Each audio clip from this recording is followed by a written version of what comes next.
Coucou tout le monde, on se retrouve pour un petit tuto organisation. On va faire aujourd'hui un petit organiseur de bureau qui contiendra deux parties pour les crayons et une partie centrale à tiroir. Bon, qui n'est vraiment pas compliqué. J'ai mon petit copion à côté de moi pour me rappeler les mesures que j'ai faites.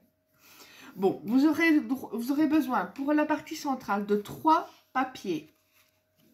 Donc, qui font 16 sur 16. J'ai déjà coupé et marqué les plis pour gagner du temps. J'espère ne pas devoir faire la vidéo en plusieurs fois. C'est ça que je vais essayer de me dépêcher. Enfin, dépêcher. Donc, dans la partie de 16 sur 16, voilà. De chaque côté, vous faites un pli à 2,5. Voilà. Donc, pour les plis, c'est déjà fait. Pour les pots à crayon, vous aurez besoin de 2 papiers qui font 14,9 sur 21. Dans les 21 cm, vous devez faire un pli à 5, à 10, à 15 et à 20. Dans l'autre côté, vous faites à 10. Donc voilà. Pour... Je vais rajouter au-dessus des tiroirs 2 compartiments. Vous pourrez mettre des trombones, etc. Il vous faudra 2 papiers de 9,4 sur 14,8 et de chaque côté vous faites un pli à 2 cm tout simplement. Excusez-moi, je ne baillais pas avant de commencer la vidéo, c'est incroyable. Pour les poignets, il va vous falloir 3 papiers, je dis bien, de 1,5 sur 11 cm et vous faites un pli à, j'avais mis combien moi, 2,5 et 8,5. C'est bien ça, voilà. Bon, on va reprendre, j'ai aussi les papiers à motifs. Excusez-moi, c'est embêtant. C'est vraiment énervant. Pour les parties crayons, vous allez avoir besoin de 8 papiers qui font 9,7 sur 4,7. Parce que moi, j'ai choisi de ne mettre que 3 mm d'épaisseur. Donc, si vous voulez mettre plus, vous mettez plus. Hein. Donc, voilà, vous prenez directement un papier à motif, c'est comme vous voulez. Moi, j'ai pris ça parce que c'est des chutes qui me restaient de feuilles. Donc, j'ai utilisé une bonne partie de mes chutes pour être tranquille, même au niveau du papier à motif. C'est du papier à motif qui a de chaque action qui me restait. J'ai utilisé les chutes. Donc, voilà pour les pots à crayon. Pour les parties tiroirs, il vous faudra des papiers. Je l'avais noté ou pas? Non. En fait, pour les parties ici, hein, je dis bien. Et je ne retrouve plus où j'ai mis mes papiers. Ah, ils sont là. Ils étaient cachés. Ils étaient cachés. Il vous faudra... il vous faudra 3 papiers de... Oh là là, j'ai tout mélangé en douille que je suis. C'est pas grave. C'est moi, ça. Pourquoi est-ce que je changerais? Donc, il faut 3 papiers parce que c'est juste pour l'avant. 3 papiers de 10,7 sur 2,2. 10,7 sur 2,2. Moi qui dis, ah, chouette, je prépare tout. Mais en fait, je mélange tout. Voilà.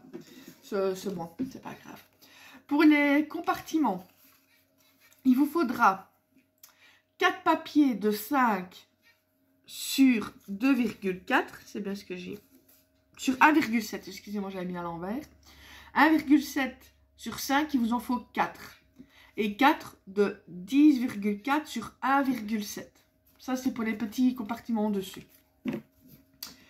Et pour les poignets, ben, il vous faut tout simplement 3 papiers de 1,2 sur 10,7.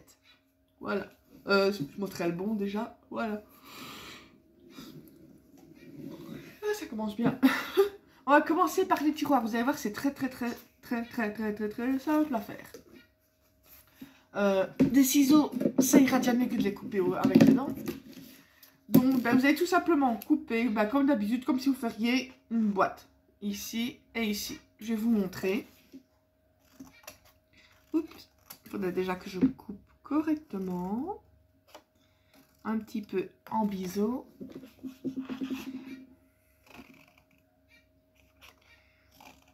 Boum. Tac.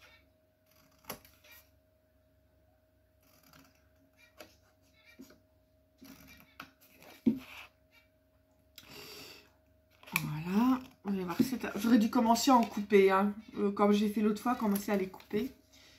Je vais mettre sur pause quelques secondes, couper chaque fois une partie de chaque et vous montrer pour ne pas perdre de temps. Je reviens tout de suite. Me revoilà, donc voici le résultat que vous devez avoir, tout simplement. Donc cette partie-là est faite pour ce qui est de couper. Vous reprenez les parties, les deux compartiments du dessus et vous faites pareil en fait. Une fois de plus, ben, vous coupez tout simplement ici. Là, j'avais mis les mesures, mais attention, ce sera caché par le papier à motif. Et comme je vous dis, vous pouvez prendre aussi directement le papier à motif. Vous n'êtes pas obligé de mettre un fond blanc. C'est comme vous voulez. C'est parce que je n'aurais pas eu assez de papier à motif et je n'avais pas envie de retaper dans mes nouveaux, dans les blocs, comme j'avais encore ces papiers-là. Donc, voilà. Ça permet de faire des jolies petites choses. Et, évidemment, c'est un peu tard pour la fête des grands-mères, mais il n'y a pas besoin d'une fête pour offrir quelque chose, je trouve. Donc, vous faites ça avec vos chutes de papier, c'est génial. Ici, c'est encore un petit peu... Où ai-je mis? Voilà. Parce que ma lame, il est temps que je la change. J'en ai, mais il faudrait que je me décide à la changer. Voilà. Il vous suffit, quand ça s'effiloche un petit peu, vous prenez une lime à ongles. Moi, c'est ce que je fais. Quand j'ai fait mes calendriers de l'Avent, où les lames ont pris cher, tous ceux que j'ai fait. Mais bon, si je vais chaque fois changer la lame... Ça dure longtemps les lames, mais là j'avais fait beaucoup avec les calendriers de l'Avent. J'en ai fait une quinzaine, je crois, donc imaginez.